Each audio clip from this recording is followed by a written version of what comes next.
question, Wally, but I like talking goalies. No, you did. I have another question, goaltending related, but it's more of a sports psych thing. And this comes from just over the years working with scouting and looking at goalies. My criteria was not technical. Is you've got to stop the first shot. If you don't, we're not looking at you. You stop the second, we're going to watch you. You stop the third, we're likely going to invite you. And that's what you did when, in my circle of observing goalies. But psychologically, watching young goaltenders, and I experienced this last year with a goalie who absolutely would psych out giving up a bad goal and literally stop trying. And it became a distraction for the team. So the conversation was, do you go back and pat them on the back to comfort them, or? But this particular goalie didn't want that and made it clear. And I'm not sure that this goalie is even going to play anymore because her ability to handle giving up a goal, and it wasn't just her, it was, she needed some work in refocusing after goals. And I attempted to talk to her and her parents about this idea of refocusing strategies and having a routine, which I believe helps. And it may have been too young an age to begin that kind of thing, but it definitely was out of the wheelhouse of the adults concerned, because they interpreted that she didn't need a psychiatrist kind of thing. So how does this play into teaching young goalies? At what point is there formal education and training about coping with giving up a bad goal or making a mistake? Yeah, interesting question, Wally. I think, I always say to parents, one way to figure out if your kid is going to be a good goalie is how they recover after goals, even from a young age. Like, are they okay with it? Like, you got to kind of be okay with letting goals in. You got to be okay with failure. And so I don't want everybody on this call to go and become an elite athlete. So there's going to be goalies that are going to be better at that skill and not, but I would say most elite goalies are very good at that skill, at parking it and regrouping. Be interesting to hear from, so two goalies in particular. One, Kristen Campbell, didn't have a good start to the season. And, there's a lot of flack being taken in Toronto that they didn't have an elite goalie. And she works with Brad Kirkwood, who is the goalie coach in Toronto and also with the national team. And so either her or them together were able to regroup and refocus. And she ended up going on a huge hot streak and got the goalie of the year. So she is somebody that is so planned and so meticulous about every detail. It'd be interesting to hear from her what they did together to refocus. Because at the start, I felt like you scored one goal on her and you just knew that Toronto wasn't going to come back and win because it kind of opened the floodgates. And then after that, early goals didn't seem to really bother her. So I'd be really interested to hear from her as to how she made that progression. The other goalie is Elaine Chuli, who I talked about, who was drafted to the Montreal team. She was our goalie last year in Toronto when we won the Isabel Cup, but also was our goalie when I was the general manager for the Toronto Furies. And she had come in with Shea Tiley, another highly touted goalie. They had about half, they split the games, and Shea ended up getting the playoffs. But the one thing with Elaine that I really never played with as a goalie partner was she was that person that she had to be alone before the games. She wasn't around the team. She was super focused. She did not want a pat on the shoulder. Don't talk to her. She's going to go out first and she's going to be quiet and she's going to be like super focused. And I'd never played with that style of goalie. So as a coach, I wasn't really sure general manager. So it's not like I was having to do much with the actual players, but I had never really seen that. But what I felt like happened was, first couple goals go in and then it's really hard to recover when you're that focused on one singular outcome is what it seemed like. However, this year with the Montreal team, I felt like there was a new rejuvenated Elaine Chuli who seemed to be more jovial with her teammates going out onto the ice. There was less pressure because Anne Renee was the starting goalie. She just had to come in and do her job in sort of the extra games. And so anyways, at the elite level, she was, I think she had the best season she's ever had. And so she changed something she was exceptional last year with us, I would say, for sure. But she just took it to a whole new level. And she seemed to embrace the team atmosphere more than she had before. And maybe that was a slow progression. I'm not sure. But so back to your question, at a young age, when do you start to introduce that? I mean, I think that, some people are cut out to be goalies and some aren't. Like, it's not for everybody. Some will go on to become elite and some won't. But that to me is definitely a sports psychology. Like, they should be working with somebody if they're open to it. And if it's just coaches that are working with them, I think letting them know that it is sport and this isn't, that their identity isn't defined by whether they let a goal in or not. We had some techniques back when I was goaltending to park it. So what I would do is when I let a goal in, I would always want that next puck. So I'd be excited for the next face-off. And then after the game, I would go through and I would write down in my journal how every goal went in. So I knew that I was going to be able to replay it and go through all of the issues with the goal after the game. And that helped me because then I felt like I didn't have to deal with it right then. Whether it's a good goal, bad goal, whatever, I just want that next puck and I want to get back into it. Now, that doesn't always happen. Obviously, sometimes you feel mentally more drained than other times. But journaling really helped me and helped me allow me to know like what I should have done, what I need to work on. Was it a good goal? Was it a bad goal? And 90% of the goals are good goals. So you just have to credit the player for a good shot and move on. So I don't know if those techniques can help younger players, but parking it is one. And some goalies you'll see, they'll spray a water bottle, and then they'll have to like try to focus on one individual little drip. So that like takes them into the next, makes them focus on something else versus the goal that just went in and tries to sort of refresh their mind. Every goalie has kind of different techniques, but you don't even have to pay for a sports psychologist. You can simply look up some of these techniques on the internet and find what can work for your goalie.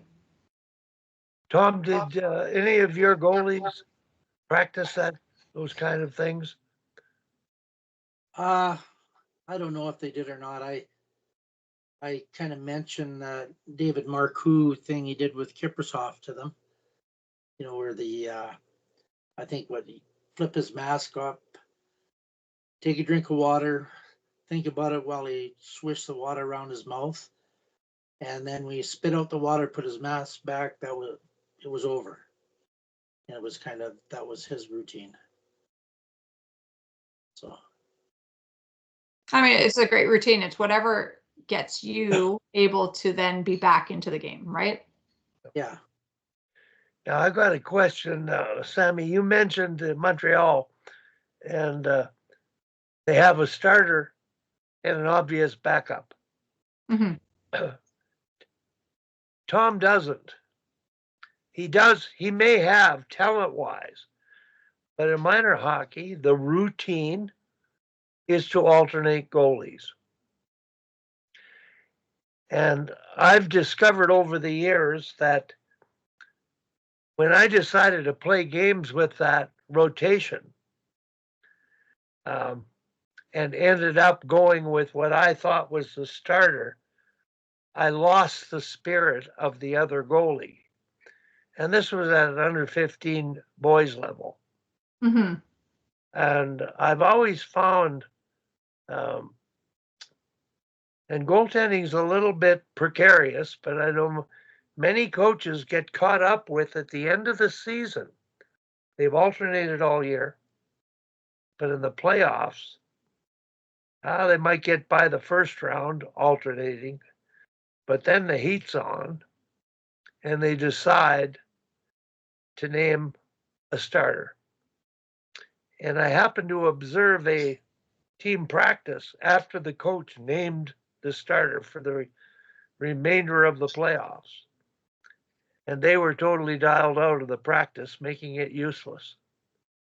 And I'm not even sure what impact it had on the team, but what's your thoughts on starting, backing up, rotating, equal rotation to the end, or what do you think? And I'm talking minor hockey now. Yeah. Well, I got to go let my dog be back. Yeah.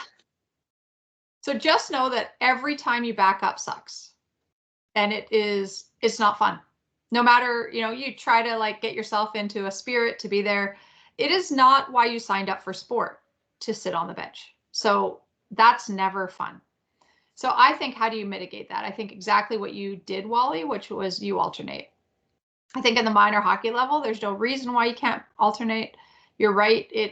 You lose the spirit of the other kid when they are made to feel less than, or are simply not getting to play in games and feel valued on a team. I mean, that's exactly what we all strive for in sport. So, I mean, why do it? To win one game, to win one tournament?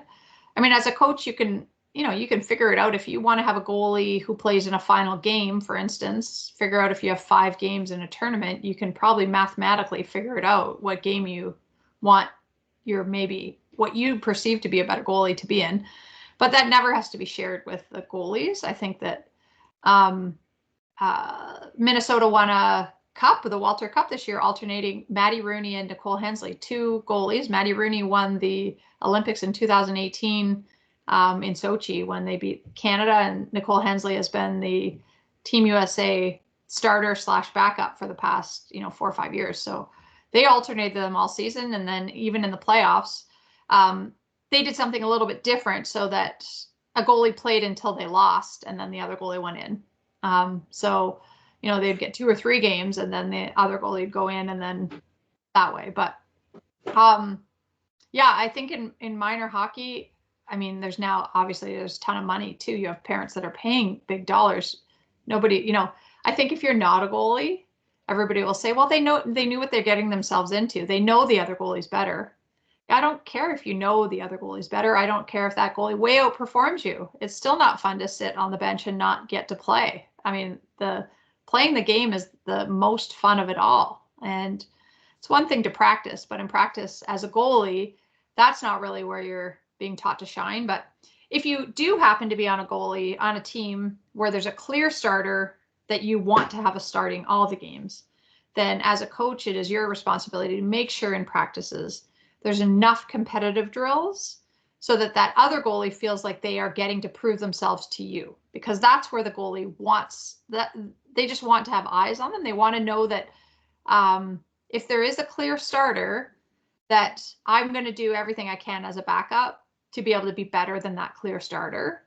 And so I want drills that are competitive, that are, scored in a certain way, so that I can show that I can be better. And if I'm not better, then I understand why I'm not starting. And I would say that you don't start to do that until at least the U18 level, maybe U15 sometimes, but still then that to me is, I mean, these are still just kids, 13, 14-year-old kids that just want to play the game. So does that answer your question, Wally? Yeah, it does. And I thought of something here, and I'll throw it at you. One of the more important things is to prepare a goalie for elite hockey university. There's going to be a starter and a backup, and maybe not. But the reality is if you grow up always alternating and never experience not playing, I'm suggesting at U15 level, I'm generalizing here, but theorizing, if a goalie has a hot game, they get another one. Yeah, and it's not a bad idea. I would prepare each of them for that scenario. Right, so they can both have that opportunity. Right. Yeah. And if they have a normally good game, it's rotation. Yeah. If they have a bad game, it's rotation. Yeah. And you live with that. But there is something to be said with mentally preparing them for, like you said, wanting to earn your role as a backup and prove yourself over time. Yeah, but Wally, I never played on a team that didn't alternate really until, well, even all through my Olympic career, I would say.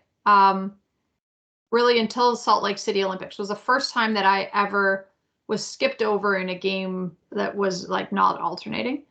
And so I don't know that had I been a backup for longer, that would have prepared me more for that situation. I don't think you ever have to mentally prepare somebody for failure. Like, I don't know. I like the idea that if you get on a heater, you could play another game maybe, but if there's only 2 games in a weekend for some minor hockey teams, now that goalie goes a full 2 weeks without playing, the other goalie. Yeah. And then, like, you've had no exercise. Like what's the whole point of sport is to go out and, be fit and active. You've had no exercise. So like, also you're in a whole different sphere, like now the rest of your team is maybe recovering from a game. You're not recovering. You're not doing any of the same workouts, but then you're expected to do the same workouts.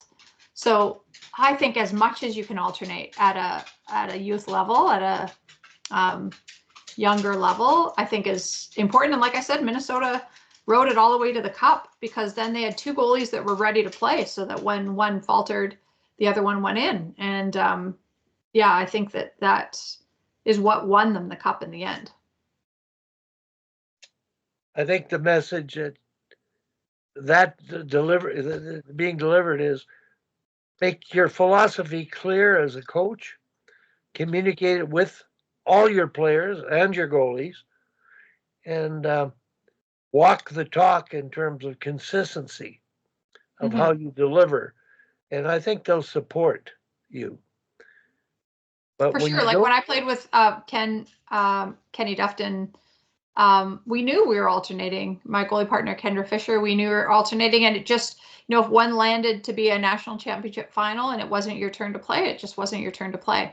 Now, he did alternate so that if we had a nationals and we had another big game like a league championship, that we would both get the opportunity to play in a big league, like a big game. So that was the only time that he went out of alternating, was in those situations. But you knew, and it also made it easier to support the other person too, because you really could you weren't cheering for them to falter, which also is like a really tough thing for a goalie mentally, because you so badly, this is your friend, you're taught to like be a goalie partner with them and support them, but then when they do bad, you get to play. And that's just such a tough thing on team morale and on personal morale as well. Tom, do you have anything on goaltending, or are you like most coaches and their targets? I think Tom takes more care of his goalies than that. Wally, I'm going to have to go in about 10 minutes, and Tom, just to let you know. Real good. Well, it's so different in college and in kids hockey and this kind of stuff. I know when my son played, I had 2 goalies for years, and they just alternated all the time, no matter what the game was. I know in college, in the playoffs, most of the time I go with 1 goalie. If there's for sure a difference. Yeah. And playoffs are pretty quick, right? In U sports, like playoffs are pretty quick. Like you're done in 2 days if you don't. Exactly. So, And what I did this year is I had one goalie was definitely, and she was a second year. So she was bigger and had a better save percentage, everything like that than the other goalie. So come the playoffs, I talked to them, and it was the smaller goalie's turn. I said, what I'm going to do is I'm going to start, and I talked to him about it. I said, she's a second year, and she'll play the first game, you'll play the second game. And that's what happened. We got 49 shots and scored 1 goal. oh my We gosh. lost both games 2-1, Mm. and both goalies played well. Both goalies did what they Smaller, could. 5'2", and she stopped dropping into the butterfly, so the top of the net wasn't wide open. She played pretty well. So, I mean, that was the thing, is the mantra of 2 or less goals. They did their job, but Yeah. you're getting Yeah, and 45, the reason 49 I think shots. Minnesota was able to go far into the playoffs is their best 3 out of 5. So that makes a big difference to be able to alternate. You know, We had like a 2 out of 3, so yeah, you you know. got to have a decision made prior. Like they were able to ride a goalie until they lost, but one loss wasn't that big of a deal, right? So they could kind of keep riding that goalie. So Maddie Rooney basically played the semifinals, then lost the first game of the finals, and then Nicole Hensley took it the rest of the way. Yeah. And one of my friends said when I went to Bemidji, he went to Denver. Mm-hmm. He played behind Ronnie Graham, who played a long time in the NHL. And I think in 4 years, well, 3, because the first year you couldn't play then. In 3 years, he played like 3 or 4 games. Mm. And it was the same when I was in Bemidji. We had one goalie that played basically all the games. I don't even know if the other got a game. But, but that's that level, a different level. Yeah, which is a different level, of course. I've got a real funny story here. When I left hockey and was going to teach phys ed, I happened into the phys ed office at St. Mary's High School. And one of the phys ed teachers had played at University of Michigan. And he had a picture, 2 pictures. He had pictures of a skater's outfit and a goaltender's outfit. And I said, well, what's this all about? And he said, well, he was in his 4th year. And Tony Esposito was the starting goalie. And he made the team on defense. No way. Good for him. He actually played. He said, I didn't get the critical minutes, but he did get to play. So, and That's I'm thinking, awesome.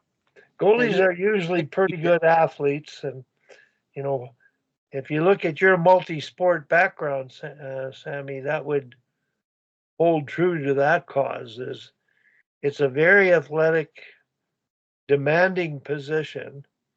And I always equate it with a back catcher. Mm-hmm. And it's stressful on the body. You're never given a break. It's 60 minutes in, and it's emotionally even more draining.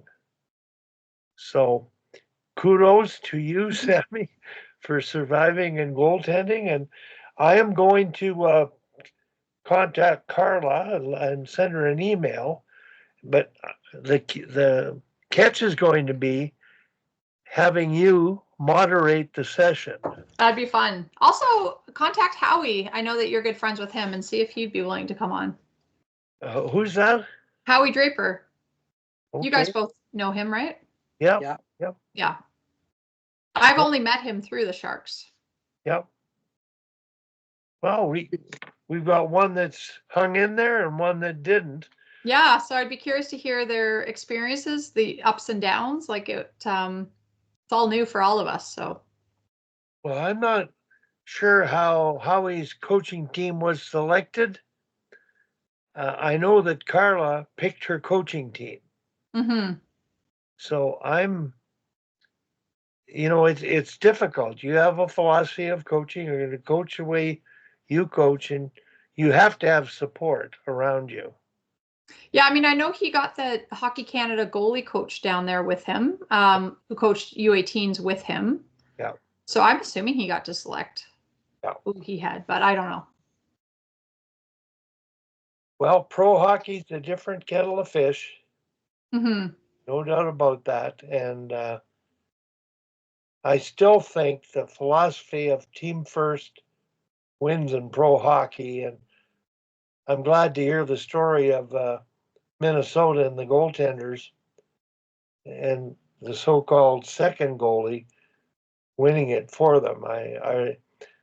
Because the best team wins, not necessarily the best player, and that's a great example. So, look, thanks for coming on, Sammi. Yeah, good to see both of you guys. It's been a while. This other Yeah. real work stuff gets in the way sometimes. All right. Well, don't work too hard. Short. Okay. All right. And thanks for the Take care. photos, Tom. I appreciate it. Bye-bye. Right. Take care. Bye. Bye-bye. Do you want the Latvia videos too? You didn't hear that one. So, Tom, the rink you're at tomorrow?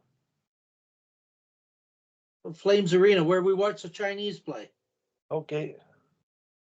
And it's at noon? Yeah, well, we all go and have a beer in the parking lot after, at the end of the parking lot, if you would just want to go there.